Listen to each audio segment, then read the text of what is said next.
អ្នកគ្រូនាងខ្ញុំឈ្មោះសុភវិជ្ជរាមេរៀនទី32មុខរបរចិញ្ចឹមត្រីអំណានការជ្រើសរើសអាជីពមួយសម្រាប់ខ្លួនឬគ្រួសារគឺជាប្រការល្អដើម្បីអភិវឌ្ឍសេដ្ឋកិច្ចគ្រួសារឲ្យមានជីវភាពធូរធារពូសុកមិញយន្តក្រៅពីធ្វើស្រែគាត់បានចិញ្ចឹមត្រីក្នុងស្រះមួយក្បែរភូមិដែលមានត្រីរាប់ពាន់ក្បាលរាល់ព្រឹកនិងល្ងាចពួកគាត់ទាំងពីរតែងតែឲ្យចំណីត្រីព្រោះទឹកនៅវេលានេះត្រជាក់ពូសុកបានរៀនពីរបៀបផលិតចំណីត្រី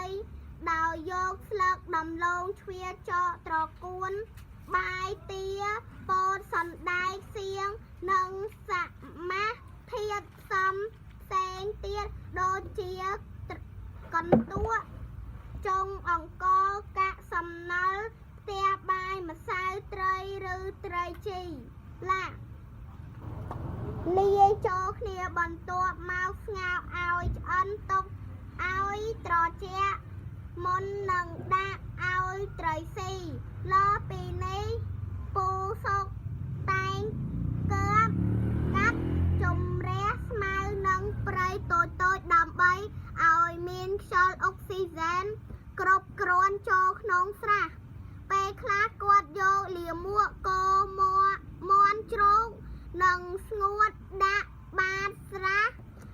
រួចបញ្ចូលទឹកត្រាំទុកពី3ទៅ5ថ្ងៃដើម្បីឲ្យកើតជា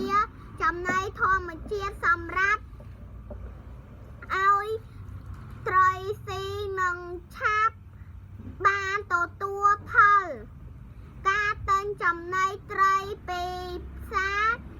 នាំឲ្យអស់ប្រាក់ច្រើនមិនសូវចំណេញទេមុខរបរចិញ្ចឹមត្រីបានជួយដល់ជីវភាពគ្រួសារពូសុកបានធូរធានមិនបាច់ខ្ចីបុលប្រាក់គេដែលជាគំរូល្អដល់អ្នកជិតខាងក្នុងភូមិជម្រាបលាអ្នកគ្រូ